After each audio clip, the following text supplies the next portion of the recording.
今日呢段福音書，約翰福音21章1至19節，係講復活嘅耶穌喺提比利亞海邊顯現，呼召彼得3次表明對佢嘅愛，回應彼得曾經3次不認主。耶穌唔單止赦免佢，更再次差遣佢牧養群羊，恢復佢嘅使命。第一，即使我哋曾經失敗，神仍然願意恢復我哋嘅身份同使命。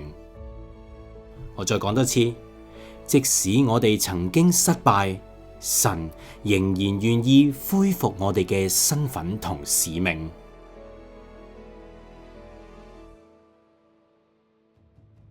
第二，愛主嘅表現唔只係喺情感，更加係喺實際嘅行動。第二，愛主嘅表現唔只係喺情感，而更加喺實際嘅行動。第三，呼召往往伴隨住犧牲，但係亦都滿有意義㗎。再講多次啊，呼召往往伴隨住犧牲，但係滿有意義。反思問題：你係咪曾經因為失敗而懷疑自己係咪仲能夠被神使用呢？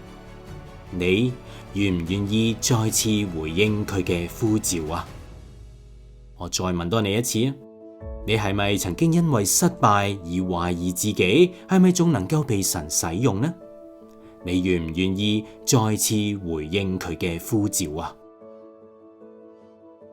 實踐行動，試下花時間關心一位信仰低落或者迷失咗嘅弟兄姊妹，用愛去陪伴同鼓勵佢返到去主嘅懷抱。